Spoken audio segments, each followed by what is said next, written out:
नमस्कार, आप देख रहे हैं दिव्य न्यूज और मैं हूं गजेंद्र सिंह चौहान। तो चलिए देखते हैं सरदार शहर की आज की सभी बड़ी खबरें। सरदार शहर के न्यायालय परिसर में प्रोटेक्शन एक्ट को लागू करने की मांग को लेकर अधिवक्ताओं का धरना है वो आज 14वें दिन भी जारी रहा। न्यायालय परिसर में एडवोकेट प्रोटेक्शन एक्ट लागू करने की मांग को लेकर वकीलों का धरना 14वें दिन भी जारी। सरदार शहर के न्यायालय परिसर में एडवोकेट प्रोटेक्शन एक्ट की मांग को लेकर वकीलों का धरना सोमवार को 14वें दिन भी जारी रहा। धरने पर बैठे वकीलों ने सरकार के खिलाफ नारेबाजी करते हुए अपना विरोध प्रदर्शन किया। अभिभाषक संघ के अध्यक्ष माणकचंद भाटी ने बताया कि 13 मार्च को अभिभाषक संघ जयपुर के आह्वान पर विधानसभा का घेराव करने का कार्यक्रम था, लेकिन सरकार के मंत्री शांति धारीवाल ने अभिभाषक संघ के पदाधिकारियों के साथ बैठक कर 15 मार्च को एडवोकेट प्रोटेक्शन एक्ट बिल विधानसभा में पेश कर 21 मार्च को विधानसभा में पास करवा दिया जाएगा, ऐसा आश्वासन दिया है, जिस पर अभिभाषक संघ जयपुर के आह्वान पर विधानसभा का घेराव स्थगित कर दिया गया। लेकिन एडवोकेट प्रोटेक्शन एक्ट की मांग को लेकर अभिभाषक संघ के बैनर तले 21 मार्च तक धरना जारी रहेगा। फिर भी सरकार द्वारा मांगों पर संज्ञान नहीं लिया गया तो जयपुर अभिभाषक संघ के आह्वान पर आगे की रणनीति बनाकर आंदोलन किया जाएगा। धरने पर अभिभाषक संघ के अध्यक्ष माणकचंद भाटी, उपाध्यक्ष सुरेंद्र सिंह निर्वाण, कोषाध्यक्ष भागीरथ, अधिवक्ता रामनिवास शर्मा, मनोज पारिक, महेंद्र कुमार, जगदीश माली, पुरुषोत्तम स्वामी, रूपचंद सोनी, दिनेश शर्मा, नरेश पाटी, रतनलाल स्वामी, रूपचंद सोनी, संदीप पोजक, राहुल चौधरी, पंकज सेन आदि अधिवक्ता धरना स्थल पर अपनी मांगों को लेकर सरकार के खिलाफ नारेबाजी करते हुए विरोध प्रदर्शन करते हुए धरने पर बैठे हैं। 2023 से राजस्थान अभिभाषक संघर्ष समिति के आह्वान पर धरना शुरू किया गया था। दिनांक 13/3/23 को विधानसभा का घेराव था, लेकिन मंत्री महोदय शांति धारीवाल द्वारा ये आश्वासन दिया गया कि 15 तारीख को एडवोकेट प्रोटेक्शन एक्ट बिल विधानसभा में पेश कर दिया जाएगा और 21 तारीख को इसे पास करवा दिया जाएगा।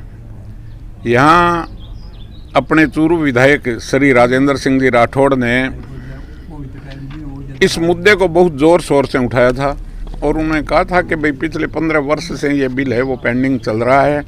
आपने अपने घोषणा पत्र में ये लिखा था कि एडवोकेट प्रोटेक्शन एक्ट बिल लागू कर दिया जाएगा, उसके बावजूद आपने उसे लागू नहीं किया है। आपने 2021 के बजट में एडवोकेट प्रोटेक्शन एक्ट बिल को लागू रखा था कि भाई इसे बजट में पास कर दिया जाएगा और उसके बावजूद आज तक लागू नहीं हुआ। इसके कारणों की जानकारी राजेंद्र सिंह जी ने चाही थी। विधानसभा ने ये कहा भारी बहुमत से इसे 21 तारीख को हर सूरत में पास कर दिया जाएगा। इसलिए आज जो विधानसभा का घेराव था वो अभिभाषक संघ संघर्ष समिति द्वारा स्थगित कर दिया गया है। 21 तारीख तक धरना प्रदर्शन जारी रखा गया। तो चलिए देखते हैं आज की दूसरी बड़ी खबर। 18 सूत्रीय मांगों को लेकर भूतपूर्व सैनिकों ने खोला सरकार के खिलाफ मोर्चा, उपखंड अधिकारी को दिया ज्ञापन। 18 सूत्रीय मांगों को लेकर भूतपूर्व सैनिकों ने खोला मोर्चा, उपखंड कार्यालय में एसडीएम को दिया राष्ट्रपति के नाम ज्ञापन। सरदार शहर तहसील क्षेत्र के भूतपूर्व सैनिकों ने 18 सूत्रीय मांगों को लेकर दिल्ली में जंतर मंतर पर धरना दे रहे भूतपूर्व सैनिकों के समर्थन में आकर लामबंद होते हुए अपना मोर्चा खोल दिया है। भूतपूर्व सैनिकों ने बताया कि राजस्थान के भूतपूर्व सैनिकों ने 1 रैंक 1 पेंशन 2 विसंगतियों के विरुद्ध जंतर मंतर पर बैठे भूतपूर्व सैनिकों के समर्थन में सोमवार को एसडीएम विजेंद्र सिंह को राष्ट्रपति के नाम ज्ञापन सौंपा गया है। राष्ट्रपति के नाम सौंपे गए ज्ञापन में उल्लेख किया है कि केंद्र सरकार के द्वारा भूतपूर्व सैनिकों के प्रति ध्यान नहीं देते हैं। पूर्व सैनिकों की 18 मांगे हैं जो कि वाजिब है। समय रहते हुए मांगों की पूर्ति नहीं की गई तो आंदोलन किया जाएगा। उन्होंने चेतावनी देते हुए कहा कि अगर मांगों को नहीं माना गया तो पूरे देश भर में आंदोलन किया जाएगा। ज्ञापन देने वालों में अयूब खान, कालू सर, सोमपुरी, शंकर लाल, जगदीश दास, सारंगनाथ, बंवरू खां आदि उपस्थित रहे। ऐसा है जो 1 रैंक 1 पेंशन एक बहुत पुरानी सैनिकों की डिमांड थी, तो वो 1 रैंक 1 पेंशन हमको लागू कर दिया इन्होंने। कब? 2016 में। 2006 से नहीं, वो तो पुरानी है, लेकिन वो क्या है उसका रिवीजन का 5 साल में रिवीजन होना है, तो 5 साल हो गया उसको रिवाइज के, उसमें हमें कुछ नहीं दिया गया, बल्कि सूबेदार और ऑनरी कैप्टन तक वो वापिस हमारे सामने निकाल दिया। मतलब कोई मिला नहीं हमको कि आप पहले ही ज़्यादा ले रहे हैं, दूसरे जवान और जेसीओज के साथ बुरा भेदभाव किया गया है। उसमें क्या होता है, एक फिटमेंट, जैसे बॉडी सबकी एक जैसी होती है, एक जैसे क्लाइमेट में जब आदमी रहता है, मान लो ग्लेशियर में है या कहीं हाई एल्टीट्यूड में है, तो ऑक्सीजन ऑफिसर को भी उतनी मिलती है, जवान को भी उतनी मिलती है, उनमें बहुत फ़र्क है। अब डिसेबिलिटी जो अशक्ता पेंशन है उसमें भी भाई शरीर तो सबका एक जैसे होता है, एक पार्ट का किसी का वैल्यू कम किसी का ज़्यादा।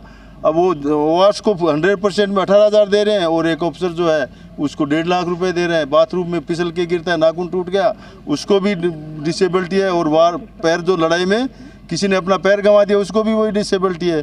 तो ये विसंगतियाँ, इसके बारे में जंतर मंतर पे धरने पर हमारे जेसीओ जो वार्स बैठे हैं, उनके समर्थन में आज हम सरदार शहर तहसील के भूतपूर्व सैनिक ये मांग पत्र दिया है और 3 अप्रैल को हम सभी लोग कलेक्टर को देंगे और उसके बाद नहीं मानेंगे तो तीव्र आंदोलन करेंगे।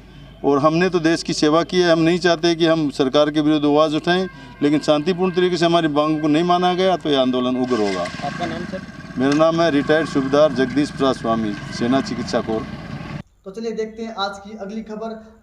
राजस्थान के अंदर आम आदमी पार्टी वो अपनी ज़मीन तलाशने की कोशिश कर रही है। इसी कड़ी में आज आम आदमी पार्टी की ओर से जयपुर के अंदर तिरंगा यात्रा निकाली गई, जिसको लेकर सरदार शहर के अंदर भी आम आदमी पार्टी कार्यकर्ताओं में बेहद उत्साह नजर आया।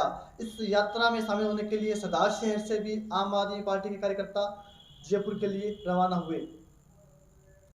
आम आदमी पार्टी की जयपुर में तिरंगा यात्रा, कार्यकर्ता तिरंगा यात्रा में शामिल होने के लिए सरदार शहर से हुए रवाना। आम आदमी पार्टी की सोमवार को जयपुर में होने वाली तिरंगा यात्रा में शामिल होने के लिए सरदार शहर से भी आम आदमी पार्टी के कार्यकर्ता सोमवार सुबह जयपुर में तिरंगा यात्रा में शामिल होने के लिए सरदार शहर से जयपुर के लिए रवाना हुए हैं। आम आदमी पार्टी के डॉक्टर धनपत चौधरी के नेतृत्व में कार्यकर्ताओं ने राजस्थान में तीसरे विकल्प के रूप में आम आदमी पार्टी के अरविंद केजरीवाल व पंजाब के मुख्यमंत्री के सानिध्य में जयपुर में तिरंगा यात्रा निकाली जाएगी, जिसमें राजस्थान में आगामी विधानसभा चुनाव को लेकर आगाज किया जाएगा। इसी को लेकर पूरे राजस्थान से तहसील स्तर व जिला स्तर पर कार्यकर्ता जयपुर पहुंचकर तिरंगा यात्रा में शामिल होंगे।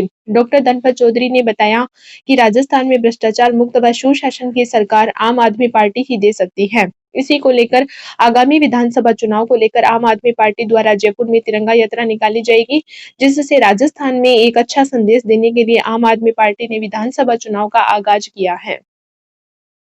आज आम आदमी पार्टी के राष्ट्रीय संयोजक श्री अरविंद केजरीवाल जी और पंजाब के मुख्यमंत्री सरदार भगवंत मान जी की तिरंगा यात्रा है।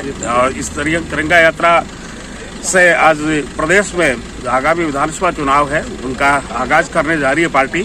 और इसमें हजारों की संख्या में कार्यकर्ता इकट्ठे हुए, सरदार शहर से भी काफ़ी कार्यकर्ता जा रहे हैं। और निश्चित ही ये एक बदलाव की राजनीति होगी। जिस तरह की बात करते हैं अरविंद केजरीवाल सकारात्मक राजनीति बदलने की, उसी दिशा की तरफ ये पहला कदम है। और मुझे पूरा विश्वास है कि प्रदेश की जनता में एक नया ऊर्जा का संचार होगा। प्रदेश की जनता इसके लिए तैयार बैठी है और आपको आने वाले समय में बहुत शानदार एक जो आम आदमी पार्टी का मोमेंट है वो आपको नजर आएगा। जयपुर में है और ये न्यू गेट से लेके और अजमेरी गेट तक नेहरू बाजार होते हुए तकरीबन 2 किलोमीटर लंबी तिरंगा यात्रा है, जिसकी सारी तैयारियां कर ली गई है। और आज से जो जिसमें खूब सारे प्रदेश से सारे ही जिलों से काफ़ी कुछ कार्यकर्ता इकट्ठे होने की संभावना है।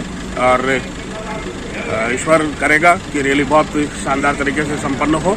अब यही प्रार्थना करते हैं प्रदेश के लिए एक अच्छी एक वैकल्पिक सरकार कहे या एक विकल्प अच्छा रखने का प्रयास कर रही है पार्टी, और प्रदेश की जनता को इसका इंतजार है। धन्यवाद। तो चलिए देख लेते हैं आज की अगली खबर। ये खबर है वो सरदार शहर से है। सरदार शहर के 3 युवकों की एक दर्दनाक सड़क हादसे में मौत हो गई, जबकि 2 युवक हैं वो गंभीर रूप से घायल हो गए। 500 युवक हैं वो सरदार शहर तहसील के गांव रूपलीसर के हैं। देखिए पूरी खबर। सिरोही में अनियंत्रित कार पलटने से सरदार शहर के रूपलीसर गांव के 3 युवकों की मौत, 2 गंभीर घायल। रूपलीसर गांव में छाई शोक की लहर। सिरोही जिले के पिंडवाड़ा थाना क्षेत्र में जाडोली बाईपास के पास रविवार शाम को एक कार अनियंत्रित होकर पलटने से कार सवार 3 लोगों की मौत हो गई और 2 घायल हो गए। ब्यावर पिंडवाड़ा 4 लेन स्थित पिंडवाड़ा थाना क्षेत्र में जाडोली बाईपास के पास रविवार को पिंडवाड़ा से सिरोही की तरफ आ रही कार अनियंत्रित होकर सड़क से नीचे गड्ढे में पलट गई। हादसे में चूरू जिले के सरदार शहर तहसील के गांव रूपलीसर के 3 युवकों की मौके पर ही मौत हो गई, जबकि 2 लोग गंभीर रूप से घायल हो गए। पिंडवाड़ा पुलिस थाने के अनुसार पिंडवाड़ा की तरफ से सिरोही की ओर आ रही तेज रफ्तार कार झाड़ोली बाईपास पर झाड़ोली बस स्टैंड के पास अचानक अनियंत्रित होकर पलटते हुए सड़क से नीचे गड्ढे में उतर गई। इस हादसे में कार में सवार रूपलीसर गांव के प्रताप सिंह पुत्र राजेंद्र सिंह, करणी सिंह पुत्र पप्पू सिंह और शिव शंकर पुत्र उमेद सिंह की मौके पर ही मौत हो गई। वहीं हादसे में रूपलीसर चूरू निवासी विक्रम सिंह पुत्र महेंद्र सिंह और विक्रम सिंह पुत्र भवन सिंह गंभीर रूप से घायल हो गए। मृतकों के शव पिंडवाड़ा के सरकारी अस्पताल की मोर्चरी में रखवाए गए हैं। इस घटना की सरदार शहर के गांव रूपलीसर में सूचना मिलते ही गांव के कुछ लोग सिरोही जिले में 3 शवों को लेने के लिए रवाना हुए हैं। पुलिस ने एम्बुलेंस 108 की मदद से इन सभी घायलों को इलाज के लिए पिंडवाड़ा के सरकारी अस्पताल रवाना किया, जबकि तीनों शवों को पिंडवाड़ा के सरकारी अस्पताल की मोर्चरी में रखवाया। वहीं हादसे की सूचना मिलते ही पूरे रूपलीसर गांव में शोक की लहर छा गई है।